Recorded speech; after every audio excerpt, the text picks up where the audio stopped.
thank you all.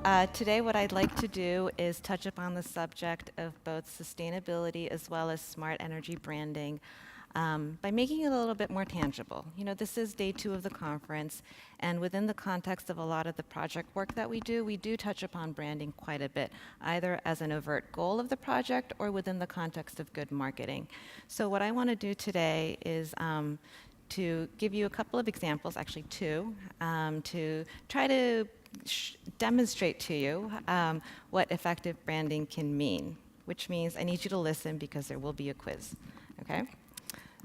So strip away everything, and at its core, after having done branding and marketing for maybe 15 to 20 years, is, for me, effective product branding is all about putting the right frame of reference around your value proposition. Okay, so yes, branding is about the logo, the colors, the images you choose. It's about the words you pick. It's about the channels that you disseminate everything through. It's about the tone of voice you use. It's all about all of that. But at its core, you know, I believe it's about putting that right frame of reference around your value proposition. And I'm going to try to demonstrate this to you through electric cars, which we know we have an avid electric car driver here. Just a quick show of hands. Who has an electric car? Okay. I see like five hands. That's about typical in terms of the penetration level of electric cars. So we have been doing marketing for electric cars in New York State for a couple of months now. New York State has a very ambitious goal. There's an installed base of 15,000 electric cars, but we're trying to get to 1 million in less than 10 years. That means we really have to understand our customer base. We need to understand what's going to motivate people to buy an electric car. And so this is the story I want to tell you about. So it turns out electric cars are pretty amazing. You know, they offer a very technology-rich experience. They're electric. So if you're in a cold environment and you want to preheat your car, or the reverse, you're in a hot environment, you want to pre-cool your car, you just do it from your living room, and when you step into your garage, there's no emission. You step right into your car like it's an extension of your room, and boom, you can go. And in some cars, you can actually see all of that through an app. Now, once you start going, electric cars, they offer fast and intuitive pickup. It's an electric motor. You step on it, and boom, you go, right? It hugs the road around the corners, you know, like a sports car.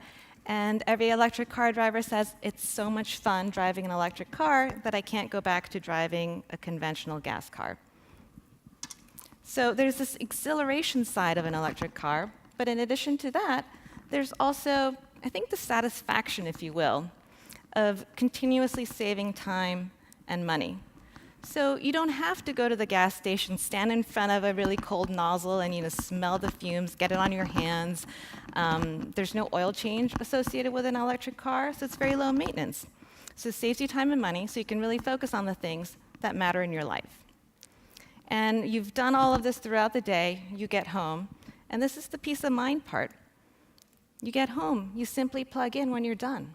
You walk into your garage, go home, and by the next morning, the electric car is ready for you. Okay? So this is what we've been seeing about electric cars and why electric car drivers are pretty fanatic about their cars. So at this point, what I want to do now is to do a really quick word association exercise. Okay? So we have here 12 words. And just to make it a little bit easy, I've kind of categorized between negative, neutral, and positive words. What I want you to do now is, based upon what I told you about electric cars, pick a word from this list that speaks to you most compellingly about an electric car. Okay? Just a quick show of hands. So I'm going to go in order. Boring. Hate. Mainstream. Ordinary. Cool. Okay? About 6. Convenient. Yep. About 4. Exciting. 10, maybe. Green. About 10. Intelligent. That's a big one. About 10 again. Love. Sophisticated. 6, 7. And up to date. Okay. Wonderful. So it seems like the biggest votes were for exciting, green, intelligent, convenient, and up-to-date sort of second tier. But people's responses were spread out. So it turns out we did this exact same exercise in New York when we started the project to understand the mindset of New Yorkers. Okay? What they did not have is a stimulus that I provided you with up front. That was me telling you what I wanted to tell you about electric cars. And we saw the response break down in this room. Now, New Yorkers didn't have any of this. They just went in blind. We just asked them about electric cars. And this is what they said. 500 consumers, online survey. 55% said green. So, so there are a couple of results from this. Number one is people's responses were very skewed. So the top 5 responses accounted for 85% of responses. Judging from the responses in this room, people's responses were divided amongst the positive ones, but there were 8 positive ones, and all of them got a vote. Okay, so we're a little bit more distributed, which to me suggests that based upon what I told you about electric cars, you took away the thing that mattered the most to you, whether it was convenience, excitement, up-to-dateness, whatever it may be. You kind of internalized it and said, that's what's meaningful to me. Here, it's very skewed. 55% is green, okay? And recall the list had negative, neutral, positive. There were only 2 negatives. Both of those negatives made the list, hate and boring, ranking 3rd and 4th, okay? So this is a much more negatively skewed distribution. And the last point that I want to bring up, which really brings into light this idea of sustainability branding, is green. 55% of people think electric cars are green, which is fantastic because they are. But you know what? Green cars don't sell. I'm sorry, but if you look at the chart over here in terms of people's aptitude or desire to buy an electric car as their next car, a full 60% are not interested. That's the gray bars. If you look at the very left-hand side, 11% say that they're strongly considering. So, if you kind of look at these side by side, you realize, you know what? Saying fundamentally that an electric car is green is not going to help sell it. Remember when I started this talk, I said that effective product branding is about putting the right frame around your value proposition. Green is not a value proposition in its entirety for electric cars, as we're seeing here. So, that's kind of the illustration here in terms of what, when you frame something appropriately, you get a very different response from when you're kind of, seeing it out in the open. So then we said, well, why? Why is this result so skewed when there's so much information out there about electric cars? If you actually read an electric car article, there's just a lot there that tells you about the fast pickup, about the money-saving part of it, and all the other benefits. So, we kind of dug a little bit deeper, and as with many things in life, Google knows the answer. It's just what you do. So, and yes, the topic still is about branding. So if you Google, anybody can do this, if you Google electric cars and you click on the images, this is the frame of reference that consumers are seeing when they see electric cars. You ready? Okay. Do you see fast pickup? Do you see technology rich? Do you see any of those benefits we just talked about? No, right? They're all plugged in except for that one in the corner where I don't know what that is. I mean, she's driving, but she's not going anywhere. I don't know what that is. The convenience of being able to plug into your garage?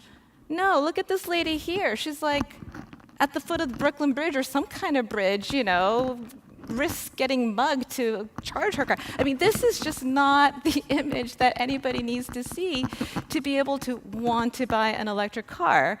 I mean, you look at it from a distance and it looks like a vacuum cleaner being plugged in, right? Cars are supposed to be moving.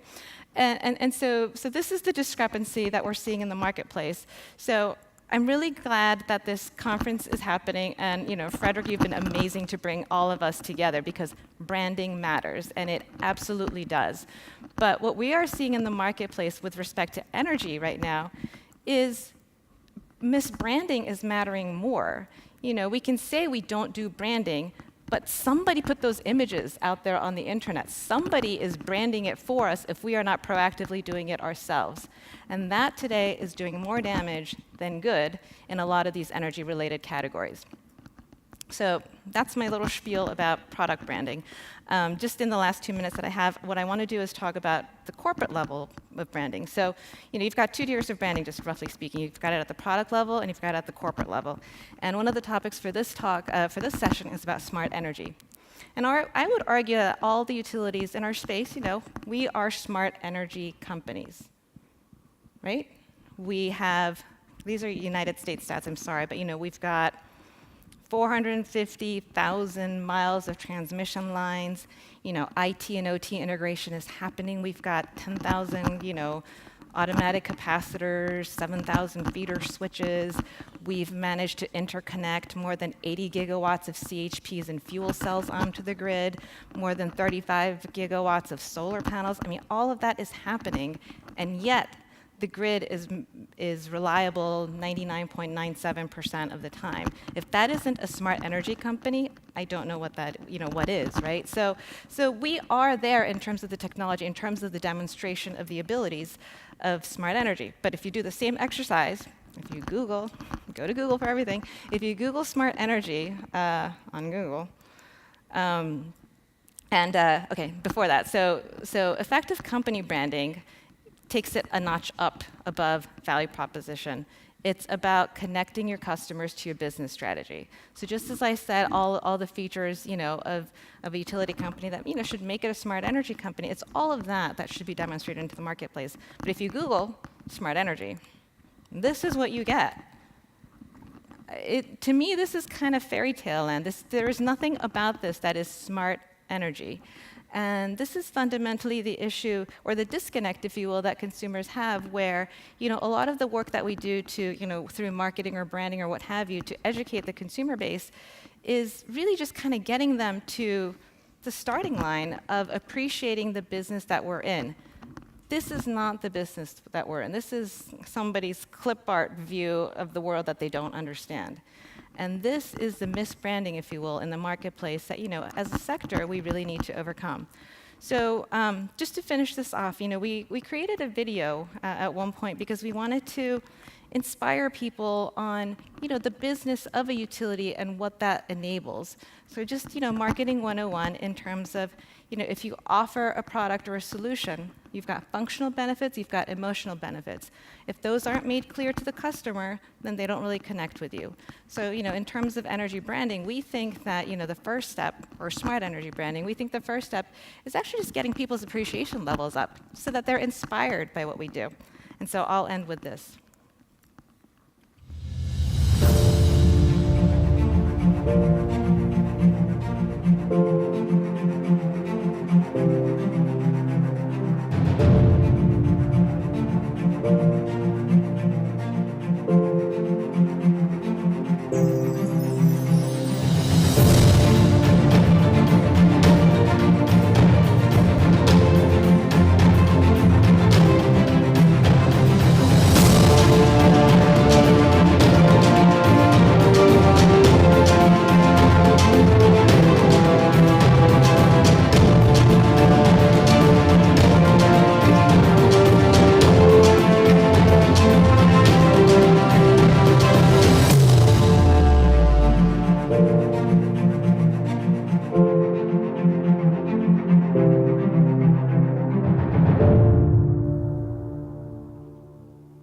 Thank you.